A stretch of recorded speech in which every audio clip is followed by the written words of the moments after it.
My dear brothers, peace and all good to you. Today we celebrate a fantastic day, an important day for our lives and the life of the church. 5 years since the publication of Laudato Si, the very words that St. Francis used in his great song. And so, but at the same time, we can't just start with Laudato Si. Perhaps we need to start with where we are today, with the experience of living in these uncertain, troubling times. Times of fear, times when the human community wants to close in on itself, each small community, the time of this coronavirus. This is not a time for us to close in. Laudato Si invites us not to close in upon ourselves. It encourages us to reach out, to open our arms, to embrace others. It invites us to recognize that all of us are connected.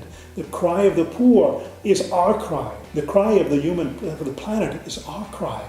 We're all interconnected. This is something which St. Francis himself came to understand, and St. Bonaventure came to draw out in his theology of creation.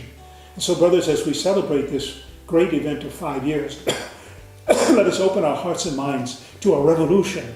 Not a revolution that's political in a sense, a revolution that is spiritual.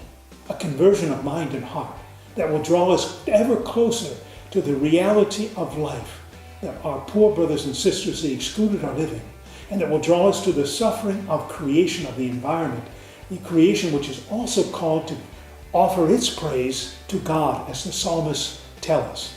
So, brothers, as we celebrate, as we prepare to reflect together on Laudato Si during the coming months, let us recommit ourselves to this way of conversion, the same conversion that St. Francis invited us to, so that we might sing together Laudato Si, embrace the leper not only in the human person, but also in creation.